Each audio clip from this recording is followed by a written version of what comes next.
شۆڕشی ژیناو هەڵوەرینی هێزە سەرکوتگەرەکانی حکوومەتی ئیسلامی. لەم دوایانەدا بەڵگەی کۆبوونەوەیەکی سوپای پاسداران لەگەڵ خامنەئی بڵاوبووەتەوە کە هێندێک خاڵی گرنگ سەبارەت بە بارودۆخی هێزە سەرکوتگەرەکانی ڕەژیمی لە بەرەنگاربوونەوە لەگەڵ شۆڕشی ژینای تێدایە. ئەگەرچی ئەم سەنەدە هێشتا ڕاستیازمایی نەکراوە سەبارەت بە ناوەڕۆکەکەی شک و گومان بوونی هەیە، بەڵام ڕاستیەکەی ئەوەیە کە زۆریەک لەو ڕاوبۆچوون و خاڵانەی کە لەلایەن فەرماندەکانی سوپاوە بە نێوی ئەم کۆبوونەوەیە بڵاوبوونەتەوە، پێشتریش لەلایەن ئەم کەسانەوە لەم مانگانەی دواییدا کەم و زۆر دانی پێدانراوە. تەنانەت کاناڵە تەلەڤیزیۆنەکانی کۆماری ئیسلامی بۆ ئارامکردنەوەی فەزای سیاسی ئێران ئاگاهانە و لە ڕاستیدا فریوکارانە کۆمەڵێک باست و خواستیان لەم بوارەدا پەرە پێداوە. لەمڕۆوە ئەم سەنەدە خاوەنی هەر سەرچاوەیەک بێت و بە هەر ئەنگیزەیەک بڵاوکرابێتەوە بەشێک لە ڕاستیەکان باس دەکات. شۆڕشی ژیناو بەشداری بەرینی ژنان و لاوان ماشێنی سەرکوتی حکوومەتی بەرەڕووی کێشە و ئاستەنگ و قەیرانی جددی کردوێتەوە و هەڵوەرینی هێز کە لەم بەڵگەیەدا ئاماژەی پێدەکرێت بۆتە بابەتێکی جددی بۆ ڕەژیم. جەلسەی 58 فەرماندەی نظامی سوپا و بەرپرسانی ئەمنیەتی ڕەژیم لەگەڵ خامنەئی و قسەکانیان بەم تێبینیەشەوە کە باس کرا ترس لە ڕووخانی ڕەژیم، خێراتربوونی ڕەوتی لێکەڵوەشان، بێتوانایی لە کۆنتڕۆڵکردن و سەرکوتی خەڵک و تەنانەت داماوی و بێتوانایی لە هەڵخراندن و بەسیجکردنی هێزە سەرکوتگەرە حکوومەتیەکان لە دژی خەڵکی بەڕوونی تێدا دەردەکەوێت. فەرماندەکان یەک لە دوای یەک سەبارەت بە قورسی کەش و فەزای ئەمنیەتی و هەژاری بەرینی خەڵک، سەبارەت بە سەرپێچی هێزە نزامیەکان لە سەرکوتکردنی خەڵکی ناڕازی، سەبارەت بە زیندانیکردنی هێزە نزامیەکان و تەنانەت کۆنتڕۆڵکردنی بەرین و شنودی بەنهێنی 20,000 هێزی چەکدار تەنیا لە یەک حاڵەتدا دەکەن. نیگەرانی لە هاوکاری و ژمارەیەک لە هێزە نزامیەکان لەگەڵ ناڕازیان، دانی زانیاری بە ناڕازیان، تەنانەت فرۆشتنی زانیاری و کەلوپەلی نزامی بە نرخی کەم بەشێک لە قسە و باسی فەرماندەکانە لە بەرامبەر خامنەییدا.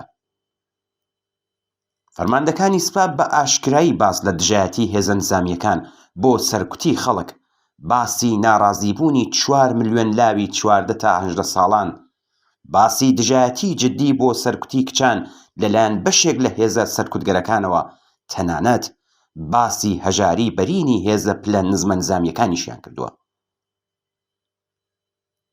ئاستی هەڵوەرین و هەڵوەشان بە وتەی ئەم سەنەدە لە ئاستێکدایە کە گەیشتۆتە نێو ڕیزەکانی سوپای تێرۆریستی قودسیش.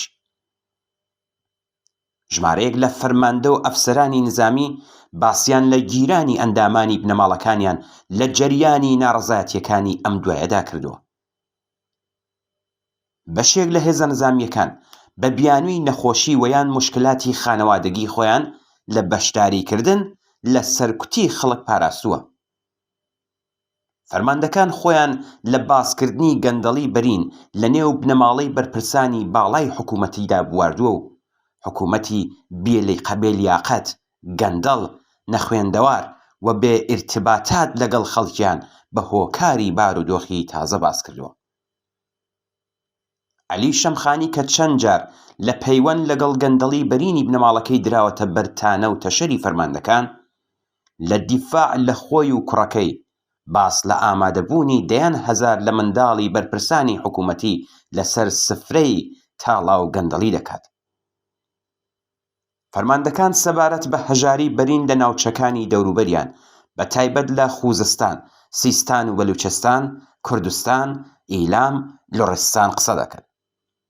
ئەوان بە ئاشکرایی و بەڕوونی دەڵێن کە سەرکوت وەڵامی خەڵکی وەگیان هاتوو کە لە کار، ئاو، بەرق، جادەوبان، مەسکەن، دەوا و دەرمان و ئیمکاناتی سەرەتایی ژیانیان بێبەشن نییە. وەڵامی خامنەئی و دەوروبەریەکانی بردنە سەرەوەی ئاستی حقوق و مەزایە بۆ هێزە نزامی و ئەمنیەتیەکان، شناسایی و دادگاییکردنی ناڕازیانی نێو حکوومەت و سەرزەنش و نەسیحەتکردنی ئەو فەرماندانەیە کە کاری خۆیان بە دروستی ئەنجام نەداوە و خەریکی مەنفی بافیشن. ئێمە داوا لە سەربازان، هێزە پلە نزمەکانی نێو هێزە سەرکوتگەرەکان دەکەین کە ژیان و داهاتووی خۆیان و بنەماڵەکانیان بە حکوومەتی کۆنەپەرست و جەنایەتکاری کۆماری ئیسلامی گرێ نەدەن.